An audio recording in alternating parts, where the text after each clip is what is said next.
What's going on, people, and welcome to another top 10, and the one that won it from last week was Bayern Munich all-time top 10 players. So let's get into it. At number 10, we've got the striker Roy Makai. I don't know if a lot of people will remember him.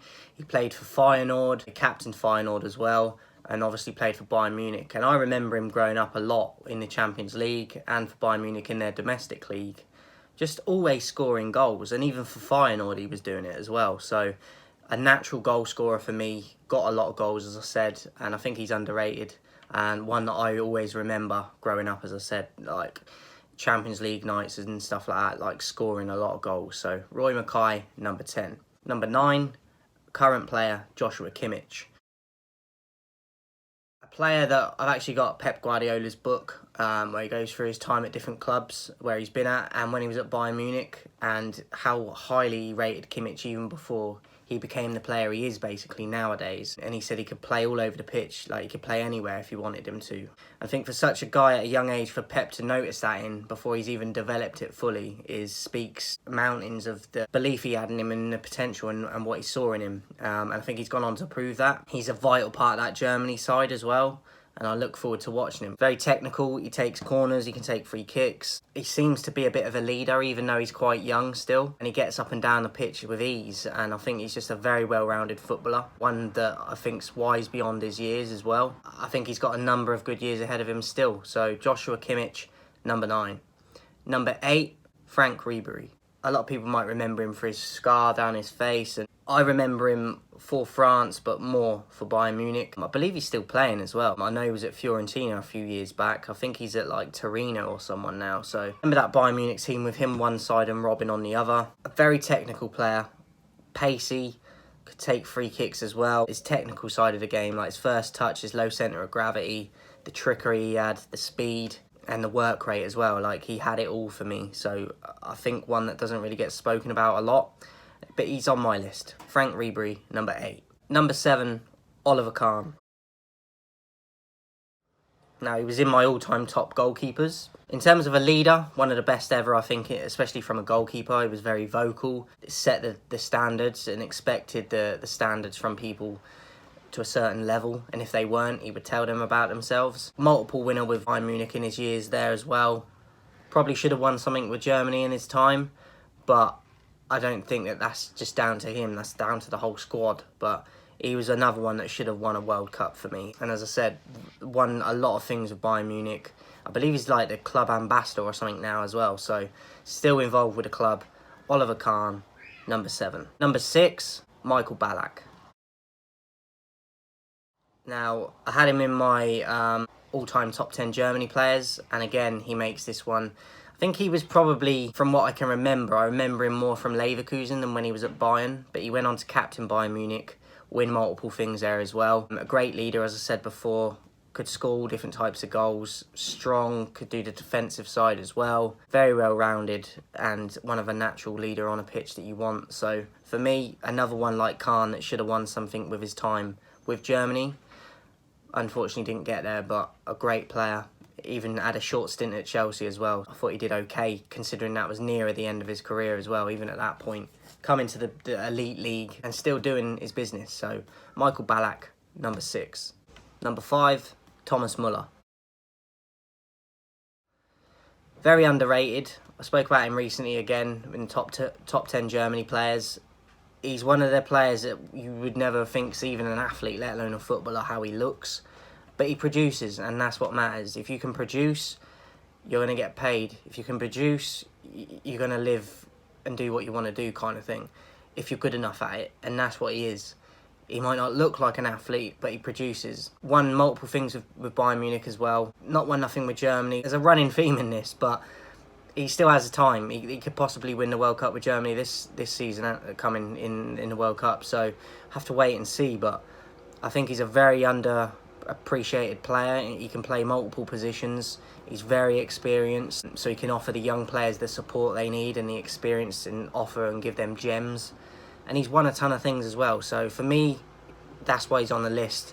And he's won a lot, as I said, and I think he's very underrated. So Thomas Muller, number 5. Number 4, Bastian Schweinsteiger. I think another one for the talent and the ability he had, should have won something with Germany. But he won Champions Leagues, league titles. Didn't work out at United for him. That was a shame, but it was near the end of his career. And I do think that it's a shame that he didn't win nothing with Germany, because I feel like he deserved to with the ability and the talent he had, but didn't produce it in terms of as a collective with the other players at that time. So Schweinsteiger, number 4. Number 3, Robert Lewandowski. Just moved to Barcelona, obviously, after a long period with Bayern Munich. Won numerous things there, set a ridiculous goal standard. One of the best strikers in the world and one of the best players in the world right now. I think he will continue it at Barcelona. I don't have the discussion of the best striker in the world. I currently think it's Benzema, but Lewandowski is in there. He's definitely top 3. You've got to give the man his credit and his respect. He deserves it. Obviously, with his country, Poland, they're not expected to win anything, and I don't think he will win anything with them.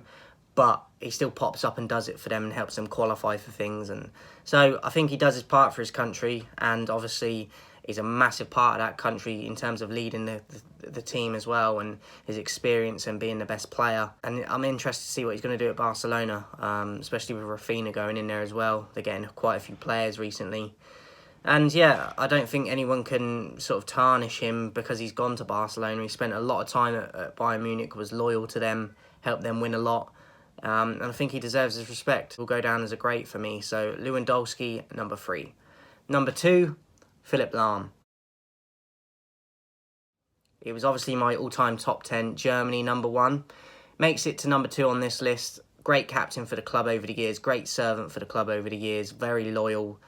One-man club, stuck with them when he was there. And another one that really should have won something with his country for the leadership he had, the quality he had, the versatility he offered. And he was just a great player. So Philipp Lahm, number 2. Just a shame he didn't win nothing with his country. And number 1, he was my number 1 not too long ago when we did my all-time top 10 Dutch players. And it is Arjun Robin. Like I said in that video, he had 2 or 3 seasons at Bayern where he was unplayable. He was untouchable. You knew when he got it onto his left foot on the right wing and cut in that it was going to end up in a goal. The defenders knew it too, that he was what he was going to do, but they still couldn't stop it. And as I said, he didn't even have a right foot. But he didn't need to have a right foot because his strong foot was world class and better than everyone's at the time. And I just remember checking Bayern Munich's scores and stuff every week, even if I didn't watch it, to see if he'd scored. And most times, like 9 out of 10 times when you checked, he was on the score sheet. But he was usually their leading goal scorer as a winger. And I don't think that you can hide from that. And for me, only recently retired as well. He's doing madness with marathons and all sorts. So he's one of my favourite ever players.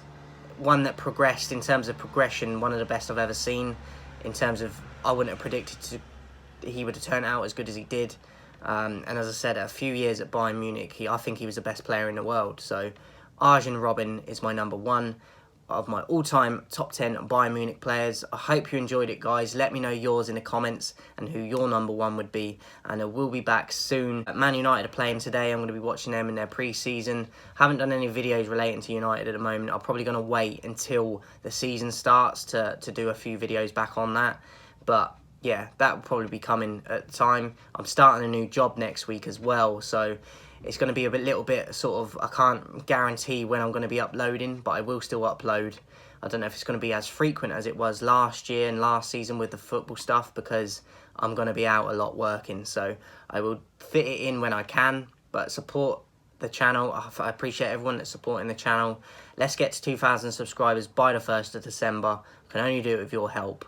So come and join the journey, guys, and help me reach 2,000, and come and be a part of that as well. Come and get into the community in the comments, and let me know yours in the comments, guys. I'll speak to you soon.